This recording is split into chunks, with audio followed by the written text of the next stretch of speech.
Rp3.068.000 per gram. Angka itu terpampang terang di layar, naik Rp40.000 hanya dalam sehari. Buyback ikut terangkat, menyentuh Rp2.854.000 per gram. Grafiknya tidak berteriak, tapi cukup untuk membuat banyak orang diam sejenak, menatap, lalu bertanya dalam hati, ini sinyal apa lagi? Di tengah ekonomi yang terasa makin sensitif, emas kembali naik panggung, seolah jadi aktor utama di saat banyak instrumen lain masih ragu-ragu. Dan seperti biasa, ketika harga naik, euforia datang lebih dulu daripada logika. Kita melihat angka, lalu merasa aman. Kita membaca kata naik, lalu merasa menang. Padahal, pasar tidak pernah sesederhana itu. Hari ini, harga emas produksi PT Aneka Tambang Tbk, atau yang lebih dikenal lewat merek Logam Mulia, menyentuh Rp3.068.000 per gram di butik emas Graha Dipta Pulo Gadung, Jakarta. Sehari sebelumnya, masih di angka Rp3.028.000, kenaikannya Rp40.000. Sementara harga jual kembali naik sedikit lebih tinggi secara nominal, Rp41.000. Angkanya terlihat konkret, jelas, terukur. Lalu di tempat lain, emas keluaran Galeri 24 juga ikut bergerak, berada di kisaran Rp3.063.000 per gram, dengan buyback di angka Rp2.873.000. Selisih tipis antar merek, tapi cukup untuk memunculkan satu pertanyaan penting. Apakah kita membeli karena nilai atau karena rasa takut ketinggalan? Gue tahu, di kepala banyak orang, emas itu sederhana. Naik berarti untung, turun berarti rugi, simpan lama pasti aman. Tapi kenyataannya tidak sesederhana slogan warisan generasi sebelumnya. Harga emas bergerak bukan karena keajaiban, melainkan karena kombinasi banyak faktor. Ketidakpastian global, kebijakan suku bunga bank sentral dunia, nilai tukar rupiah terhadap dolar, tensi geopolitik, sampai ekspektasi pasar yang kadang lebih emosional daripada rasional. Jadi, ketika harga hari ini naik Rp40.000, itu bukan sekadar angka. Itu refleksi dari kegelisahan yang lebih besar di luar sana. Menariknya, di sisi regulasi, pemerintah juga melakukan penyesuaian. Dalam Peraturan Menteri Keuangan Nomor 48 Tahun 2023, konsumen akhir dibebaskan dari pajak penghasilan saat membeli emas batangan. Ini terdengar seperti angin segar. Tapi di sisi lain, pengusaha emas tetap wajib memungut pajak penghasilan pasal 22 sebesar 0,25% dari harga jual, turun dari sebelumnya 0,45%. Artinya apa? Negara tetap hadir. Negara tetap menarik bagian. Hanya skemanya yang diatur ulang agar lebih ringan dan lebih mendorong transaksi formal. Di sini kita belajar satu hal, bahkan ketika lo merasa emas itu aset paling mandiri, tetap saja ada sistem yang mengelilinginya. Sekarang kita masuk ke pertanyaan yang lebih jujur. Kenapa setiap kali harga emas naik, minat beli langsung melonjak? Kenapa ketika harga turun, justru banyak orang menahan diri? Secara logika investasi, beli saat murah dan jual saat mahal itu terdengar ideal. Tapi secara psikologi manusia, kita justru lebih nyaman membeli ketika harga sudah naik, karena terasa terbukti. Ini ironi yang sering terjadi. Kita tidak membeli nilai, kita membeli validasi. Dan pasar, dengan segala dinamikanya, tahu persis bagaimana memainkan emosi itu. Emas memang punya reputasi panjang sebagai safe haven. Saat krisis, orang lari ke emas. Saat inflasi tinggi, emas disebut sebagai pelindung daya beli. Saat mata uang melemah, emas terasa seperti benteng terakhir. Tapi lo juga harus paham, safe haven bukan berarti tanpa risiko. Harga bisa stagnan bertahun-tahun. Selisih antara harga beli dan buyback tidak kecil. Hari ini saja kita lihat, harga jual Rp3.068.000, buyback Rp2.854.000. Ada jarak lebih dari Rp200.000 per gram. Itu spread. Itu biaya implisit yang sering diabaikan ketika orang hanya fokus pada headline harga naik. Kalau lo beli hari ini dan besok butuh uang mendesak lalu jual kembali, belum tentu untung, bahkan bisa rugi. Jadi emas itu bukan instrumen untuk spekulasi harian. Ia lebih cocok sebagai lindung nilai jangka panjang. Masalahnya, banyak orang memperlakukannya seperti saham gorengan. Beli karena takut ketinggalan, jual karena panik. Akhirnya yang salah bukan emasnya, tapi ekspektasi kita. Di Indonesia, fenomena ini makin menarik karena emas bukan sekadar instrumen finansial, tapi juga simbol keamanan sosial. Orang tua kita sering berkata, simpan emas itu lebih pasti. Ada logikanya. Emas tidak bisa dicetak sembarangan seperti uang kertas. Nilainya diakui lintas negara. Likuiditasnya relatif baik. Bahkan bisa digadaikan dengan cepat ketika butuh dana darurat. Tapi di era sekarang, ketika pilihan investasi makin beragam, pertanyaannya bukan lagi emas atau tidak, melainkan proporsinya berapa. Kita juga perlu melihat konteks global. Ketika Bank Sentral Amerika menaikkan atau menurunkan suku bunga, dampaknya terasa sampai ke harga emas di Indonesia. Ketika dolar menguat, harga emas dalam rupiah bisa terdorong naik meskipun harga emas dunia tidak bergerak terlalu ekstrim. Jadi kadang kenaikan harga emas di dalam negeri bukan karena emasnya makin mahal secara global, tapi karena rupiahnya yang melemah. Ini penting, karena kalau kita salah membaca sebab, kita bisa salah mengambil keputusan. Ada juga faktor sentimen domestik, ketidakpastian politik, kekhawatiran terhadap pertumbuhan ekonomi, isu defisit, semuanya bisa memicu orang mencari aset yang dianggap lebih stabil. Emas sering jadi pelarian pertama. Dan ketika permintaan naik, harga ikut terdorong. Ini hukum dasar pasar, permintaan dan penawaran.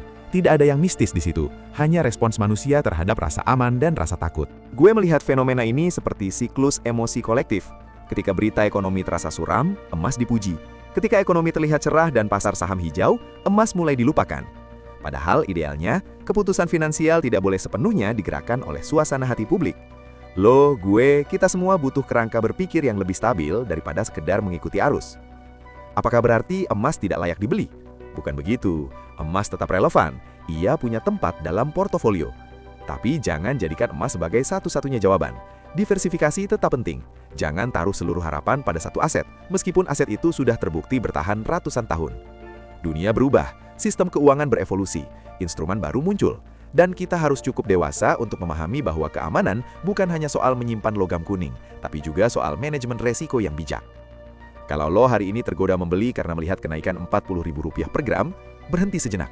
Tanyakan pada diri sendiri, ini keputusan berdasarkan rencana atau berdasarkan emosi? Apakah dana yang dipakai memang dana dingin? Apakah lo siap menyimpannya bertahun-tahun tanpa terganggu fluktuasi harian?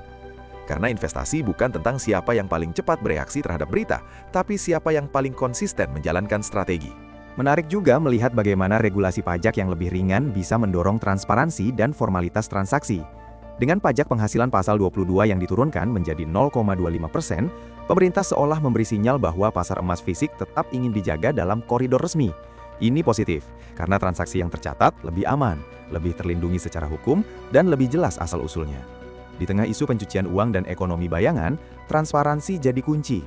Namun lagi-lagi, kebijakan pajak bukan faktor utama yang menggerakkan harga harian. Ia lebih berperan dalam jangka menengah hingga panjang, menciptakan iklim yang kondusif. Harga tetap ditentukan oleh dinamika pasar yang lebih luas. Jadi, jangan sampai kita menyederhanakan narasi seolah kenaikan hari ini murni karena aturan pajak. Realitasnya lebih kompleks. Kalau kita tarik lebih dalam, emas adalah cermin dari rasa percaya. Ketika orang percaya pada sistem keuangan, mereka berani mengambil resiko di aset produktif seperti saham atau bisnis. Ketika rasa percaya itu goyah, mereka kembali ke emas. Jadi, setiap kenaikan harga emas sedikit banyak merefleksikan kecemasan kolektif. Bukan selalu berarti kiamat ekonomi, tapi ada ketidakpastian yang sedang dirasakan. Di titik ini, gue ingin mengajak lo melihat emas bukan sebagai objek euforia, tapi sebagai alat. Alat untuk menjaga daya beli, alat untuk diversifikasi, alat untuk disiplin menyisihkan sebagian kekayaan dalam bentuk yang relatif stabil. Bukan alat untuk pamer, bukan alat untuk merasa lebih pintar dari orang lain. Karena pasar selalu punya cara untuk merendahkan kesombongan siapapun yang merasa paling tahu arah berikutnya. Menarik juga melihat bagaimana regulasi pajak yang lebih ringan bisa mendorong transparansi dan formalitas transaksi.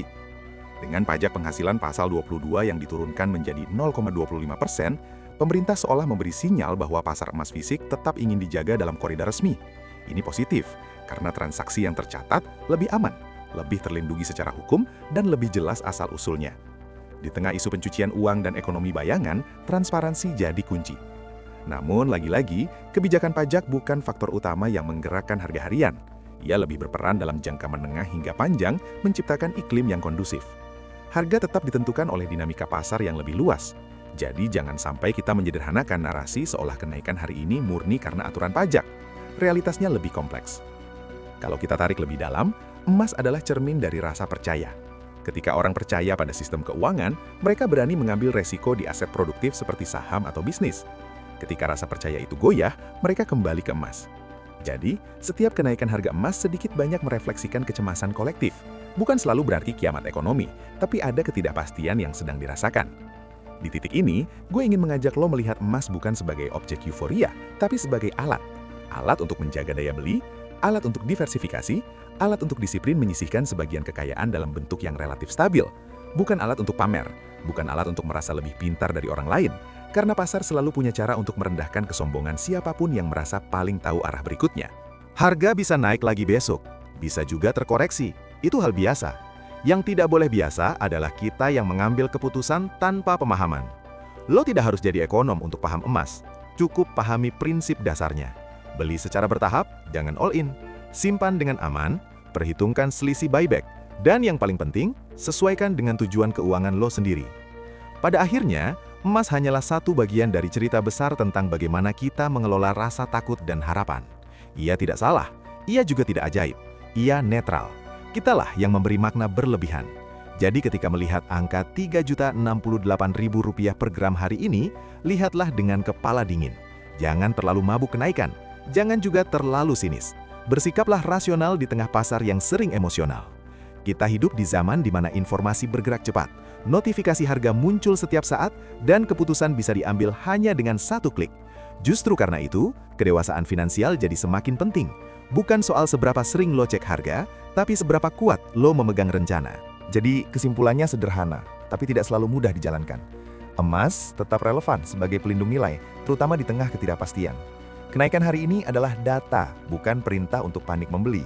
Spread antara harga jual dan buyback adalah pengingat bahwa setiap transaksi punya biaya.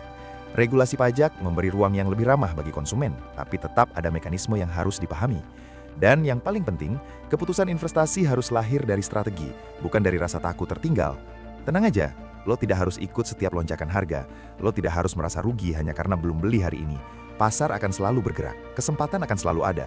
Yang perlu kita jaga adalah cara berpikir kita. Disiplin, realistis, dan tidak mudah terseret arus. Kalau lo merasa narasi ini membuka sudut pandang baru, bantu channel ini dengan cara sederhana. Tekan tombol like, bagikan ke teman-teman lo yang juga sedang mempertimbangkan beli emas, dan subscribe supaya kita bisa terus ngobrol jujur, kritis, dan logis tentang uang, investasi, dan masa depan finansial kita. Karena pada akhirnya, yang bikin kita aman bukan cuma emas yang kita simpan, tapi pengetahuan yang kita pahami dan keputusan yang kita ambil dengan sadar.